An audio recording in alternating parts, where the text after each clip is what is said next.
الشيطان الرجيم بسم الله الرحمن الرحيم فأتت به قومها فسرات لي وکړو په عیسی علیہ السلام سره قوم فلت تحمله چې اوچت کړي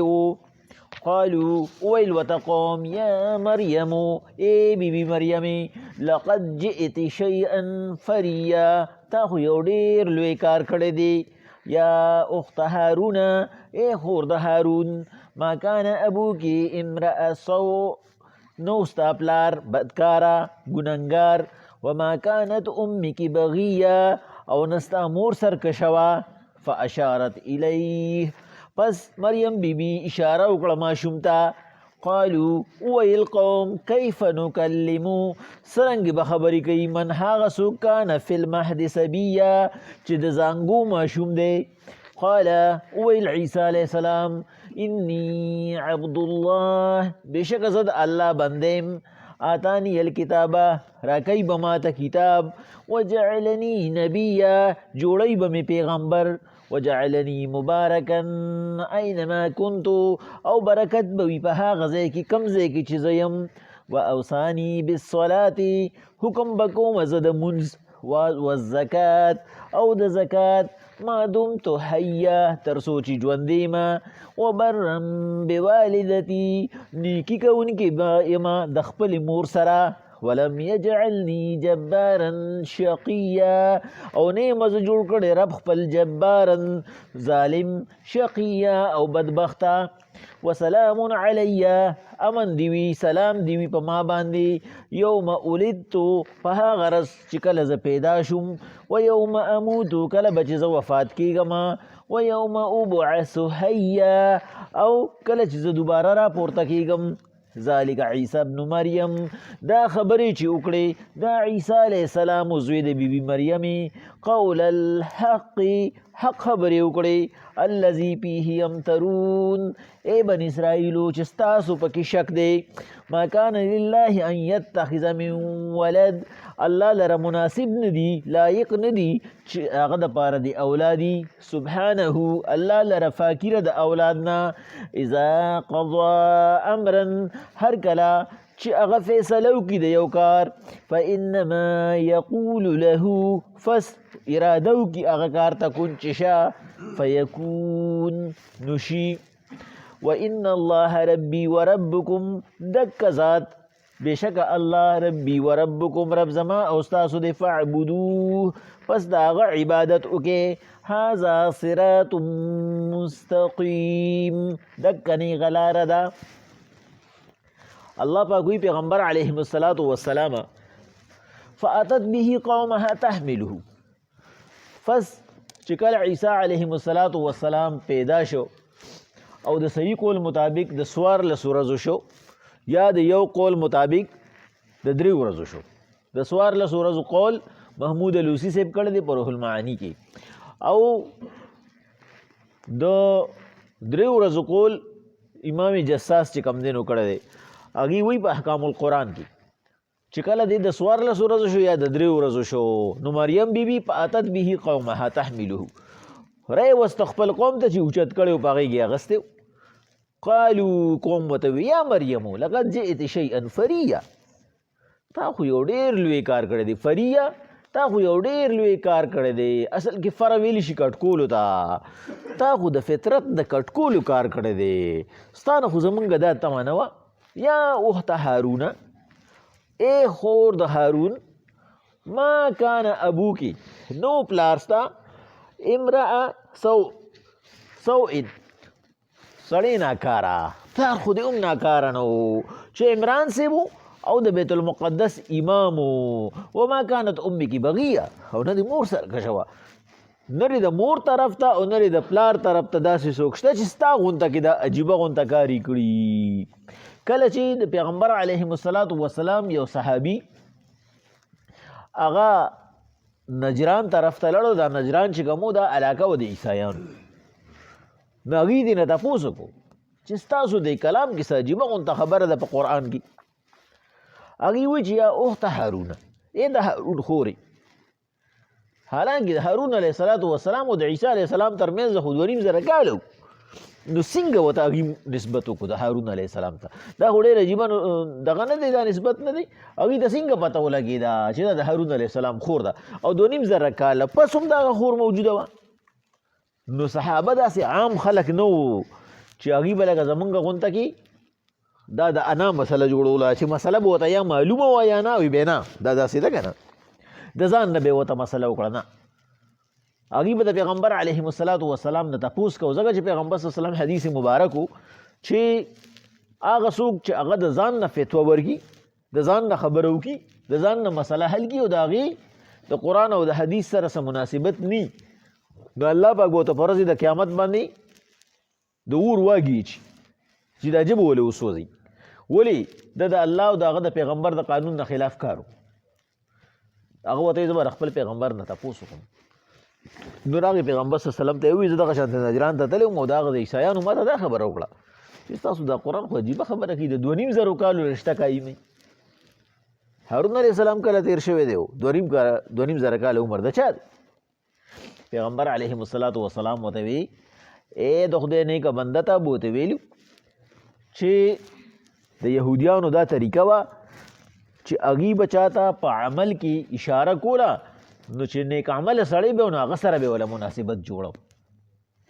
لکه مونږ وایو بس دی خو بس تیار پیر دی نو په پیر باندې زمونږ اعتماد دسي دا صالح سړی دی نو چې څوک ډېر چې کوم دی نو منځونه کوي څوک ډېر نیک عمل کوي مونږ وایو یاره بس سم امیر صاحب دی یاره سم مولي صاحب دی نو دا هارون چې کوم دا یو نیک سړی و په دغه زمانه کې نو هغوی ورته وی ای اخته هارونه ستا عمل خو بالکل دا هارون په شان دی سمه د هارون خور بس د هغه په شانته نیک عمل دی خو دا کار دی داسې وکړو پیغمبر صلی الله علیه وسلم ورته وی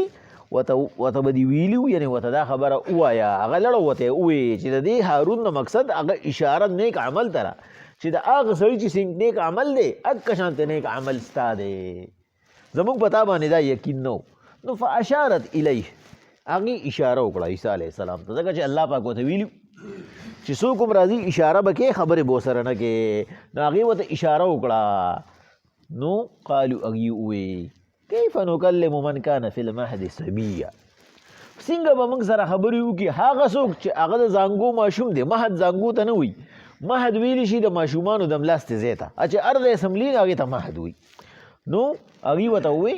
کیف نکلم څنګه به موږ سره خبرې کوي من هغه ماشوم کان فی المهد صبیا چې په خپله په زانګو کې دی د زانګو ماشوم به څنګه خبره کوي دا خو ته ډېرې عجیبه خبرې کوي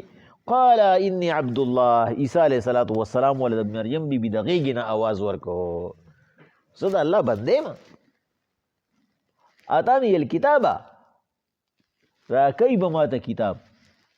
دا الف او تی او یی او نون دا درې واړه دلته راغلي دي او دا درې واړه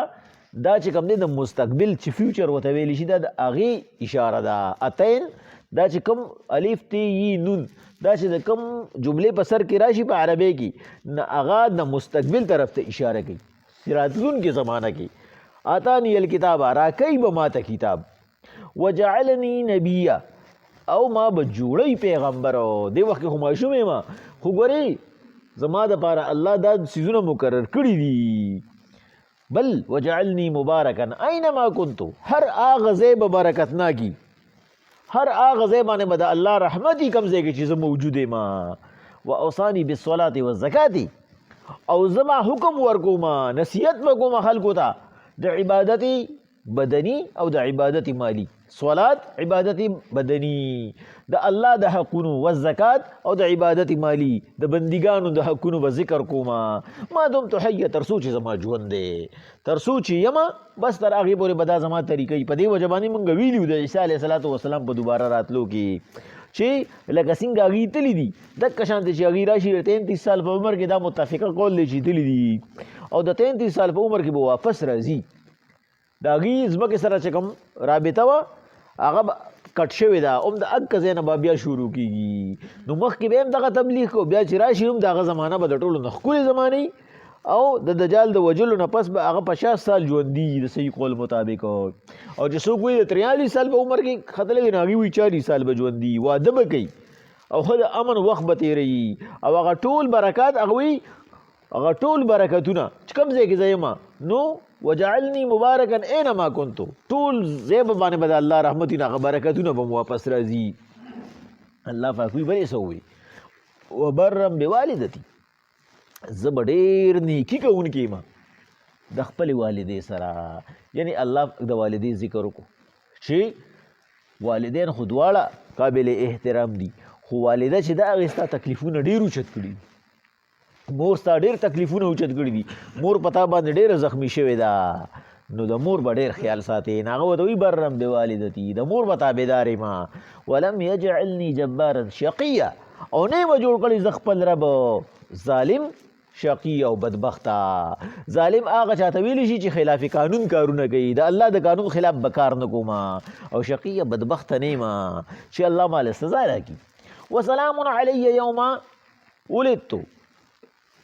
امن دې په ما باندې سلامتیا را د الله د طرف نه په ما باندې د هغه ورځې نه چې زه پیدا شوم و یوم اموتو چې په کومه ورځ باندې زه وفات کېږم و یوم ابعث حیا او کله چې زه راژوندی کېږم یعنی زما زندگی زما وفات او زما د قیامت ورځ درې واړه الله پاک برکتنا کی ګړي دي ذلک عیسی ابن مریم قول الحق الذي فيه يمترون الله پاک وی دا هغه عیسی علیه السلام چې حق خبره وکړه هغه چې ستاسو پکې شک و شک پسې کې دا د مخکې خبر را روانه ده په مختلف الاحزابو کې چې دوی پې درې ډلې شوي وو چې یو وی نعوذ بالله اله دی دویمې وی نه د اله زوی دی او درېم وی نه مور یې ورسره هم شریکه ده اله دی دی په خپله باندې خدای خو په اسمان کې د الله په شکل او په ځمکه کې د عیسی علیه السلام په شکل کې دی او دویمې وی نه د اسمان جدا خدای دی او د ځمکې عیسی علیه السلام خدای دی درېمې وی نه مور یې ورسره هم شامله ده الله وی دا هغه چې څه ووایي چې انی عبدالله دکه حقه وینا وه چې ویې کړه ای عیسایانو الذي فیه یمترون او ای یهودیانو چې ستاسو پکې شک و هغه شک دله هغه وباسو او الله وی دا خبره حق په دې را چې ما کان لله ان یتخذ من ولد الله له مناسب نه دي چې الله لره دی اولادي ولی اولاد د څه دپاره اولاد خو د محتاج خلکو دپاره چې هغوی ته خپل نسل د پاتې کېدو د خپل نوم د پاتې کېدو د خپل میراث دپاره د وارث د پاتې کېدو ضرورت وي الله ته دې ضرورت کم ځای دی الله خو محتاج نه دی الله پاک باندې الله پاک الحی القیوم خو په یو شان باندې دی د هغه په شان کې فرق نه راځي هو فی شأن د هر ورځې دپاره د هغه د حکم کولو خو جدا شان دی لیکن د هغه د ذات دپاره یو شان دی هغه په یو حالت دی او اولاد د هغه شی چې په خپل حالت ټینګېدی نشي هغه ته ضرورتونه راځي هغه محتاجه کېږي هغه مجبوره کېږي نو د هغه دپاره اولاد الله وي سبحانه د دغه ټولو څیزونو نه الله پاک لره پاکي ده ځکه اذا قضا امرا هر کله چې هغه فیصله وکړي د یو کار موږ به ووایو هر کله چې هغه اراده وکړي د یو کار فانما یقول له او هغې ته متوجه شي نو کن ورته وایي شه فیکون نو شي هغه ته د دې ضرورت نشته چې وایي شه نو شي لکه څنګه چې موږ یو کس ته وایو هلکه پاڼ راوچت کا هلکه اوبه راوړه هلکه دا کار وکړه او هغې وکړي الله پاک وایي همدغه شانته چې صرف د الله پاک اراده ورته جوړه شي هغه کار موجود شي نو چې د چا دومره پاور وي دومره طاقت وي دومره سپریم لیډر وي هغه ته د اولاد څه ضرورت دی هغه ته د واده څه ضرورت دی الله پاک وی پیغمبر علیهم الصلاة والسلام نو دې خلکو ته ووایه وان الله ربي وربکم ای خلکو وورئ بېشکه الله رب زما دی او رب ستاسو دی او هغه رب څه وي پیغمبر علیهم الصلاة والسلام وی هغه رب انسان ته دا حکم کوي چې انسانه خاص کر د درې کارونو نه ځان وساته او درې کارونه وکړه پیغمبر علیهم الصلاة والسلام د ترمذی شریف د نسائی شریف او د ابن ماجه حدیث مبارکه دی الله پاک وی پیغمبر صلی الله علیه وسلم وی چې الله پاک وی اے انسانا د درې خبرو خیال وساته ځکه چې په دې درې خبرو باندې الله ډیر خفه کیږي الله پاک په هغه چا باندې لعنت کوي چې دا درې خبرې پکې راشي یو چې په کم کور کې د ښځې اواز اوچت شي او د سړي اواز ښکته شي الله پاک په هغه کور باندې لعنت کوي او په هغه نارینه باندې لعنت کوي چې هغه د خپلې ښځې ته دومره تمیز نه دی ښولی او چې کله ورته هغه تمیز ښولي نو بیا په هغه ښځه باندې لعنت کوي چې هغه د خپل اواز د خاوند نه اوچتوي او بل چاته اوري دویم هغه کور چې په هغې کې مېلمه ته په بد نظر کتې شي چې مېلمه راشي د هغوی په تندي 12 بجو شي یاره دې ګرانۍ ته هم نه ګوري، دې مهنګایۍ ته هم نه ګوري. زما دا خور دې ته ګوري نه، دې ځان سره 14 ماشومان راوستي دي او ما کره راله. موږ پښتانه خو داسې وایو یا هغه ښځې وایي یاره دې ته څه ضرورت دی، بس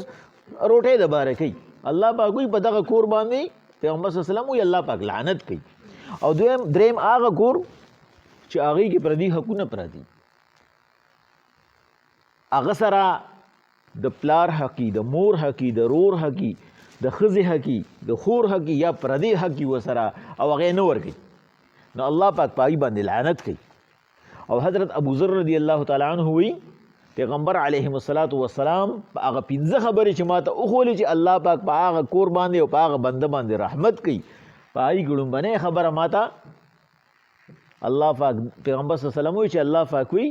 څوک چې د قرآن مجید تلاوت کوي، لږې کوي او که ډېرې کوي او هر وخت یې کوي او که کله کله کوي، خو چې قرآن مجید راوالي نو الله پاک د ده دپاره په اسمان کې ملګري او په دنیا کې نور پیدا کړي. په اسمان کې ملګري فرشتي چې هغه د ده دپاره دعاګانې کوي چې خدای پاک دله هم داسې طاقت ورکړي او ده باندې هم داسې انعامات وکړي لکه څنګه چې ستا د دې کلام د قدر وکړو. او په دنیا کې چې کوم دی د هغه دپاره نور دی چې د خلکو زړونه هغه طرف ته الله پاک واړي، نو د خلکو په نظر کې هم ښه راځي، عزت یې هم سیوا شي او برکت یې هم سیوا شي چې هغه برکت رزق ته وي. دویم وی ما ته پیغمبر صلی الله علیه وسلم وی چې هغه څوک چې هغه فنا نیسي بتقوی الله د الله په یاري سره، په هره خبره کې د الله نه یریږي. یاره وی الله شته، بس الله پوښه او کار یې پوښه، هر یو کار هغه الله ته په حواله کوي، که هغه د هغه د رزق سره وي، که هغه د هغه د راز سره وي او که هغه د هغه د تکلیف سره وي، نو په هغه باندې الله رحمت راوړي. او دریم هغه سړی چې هغه صدقې ډېرې ورکوي، نو یې الله پاک فرشتې ورته وایي چې تا د الله پاک په صفت کې ځان شامل کو. دا خو الله خپلو بندګانو له ورکوي، دا بې اندازې تحفې او دا اخلاص الله بندګانو سره ښکاره کوي که څوک یې مني او که نه مني. نو ته د الله سره په یو صفت کې ځان شاملې، په دې وجه باندې نه خو به الله پاک په تا باندې چاته فقر راولي، فقیر کېږي به نه، نه به دې الله چاته محتاجه کېږي به نه، او نه به چاته الله پاک ستا راز اوچت کي او نه به الله پاک ستا عزت اوچت کي. که ته صدقې ورکې الله پاک به نور طاقت درکوي. نو الله پاک وایي دې ته ووایه چې وان الله ربي وربکم، ای انسانانو د الله په احکاماتو باندې عمل وکړئ، بېشکه الله رب زما او ستاسو دی، فاعبدوه، خاص د هغه عبادت وکړئ، هغه سره څوک شریکوئ ما، هذا صراط مستقیم، دکه نیغه لاره ده چې صرف تاسو الله پاک هغه ذموار وګڼئ او د الله پاک سره په ذات او په صفاتو کې څوک شامله دی نه. بسم الله الرحمن الرحیم. فاتت به قومها، پس راوستو عیسی علیه السلام قوم خپل ته تحمله چې اغستی و، قالو وویل هغې یا مریم لقد جئت شیئا فریا، ای مریم بیبي تا خو یو غټ کار کړی دی، یا اخت هارونه، ای خور د هارون صاحب، ما کان ابوکې امرأ سوء، بېشکه نو پلار ستا ناکاره سړی، وما کانت امک بغیه، او نه د مور ښځه نه وه، فاشارت الیه، نو پس اشاره وکړه ماشوم ته، قالو وویل خلکو کیف نکلم من کان فی المهد صبیا، څنګه به خبرې کوي هغه څوک چې پخپله ماشوم دی. قال ویل عیسی علیه السلام انی عبد الله، زه د الله بنده یم، اتانی الکتابه، ما ته به راکوي کتاب، وجعلني نبیا، ما به جوړی نبي، وجعلني مبارکا اینما کنت، برکت به په هغه ځای کې چې زه پکې یم، واوصاني بالصلاة والزکات، زه به حکم کوم د مونځ او د زکات، ما دمت حیا، تر څو چې ژوندی یم، وبرم بوالدتي، زه به نیکي کوونکی یم د خپلې مور سره، ولم یجعلني جبارا شقیا، نه یم پیدا کړی زه الله ظالم او بدبخته، وسلام علی یوم ولدتو، په ما باندې د سلام وي د هغه ورځې نه چې زه پیدا شم، و یوم اموتو، کله چې وفات شم، و یوم ابعث حیا، کله چې په قیامت کې را ژوندی شم. ذلک عیسی ابن مریم، دا خبر وله عیسی علیه السلام قول الحق چې رښتیا یې ووي، الذي فیه یمترون، د هغه مسلو نه چې تاسو پکې شکو. ما کان لله ان یتخذ من ولد، الله له مناسب نه دي چې اولادي شي، سبحانه پاکی ده الله لرا،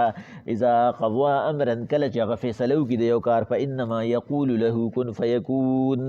نو چې اراده وشي نو کار وشي. وان الله ربي وربکم، بېشکه دکه الله رب زما او ستاسو دی، فاعبدوه، بس خالص د هغه عبادت وکړئ، هذا صراط مستقیم، دغه سمه لاره ده.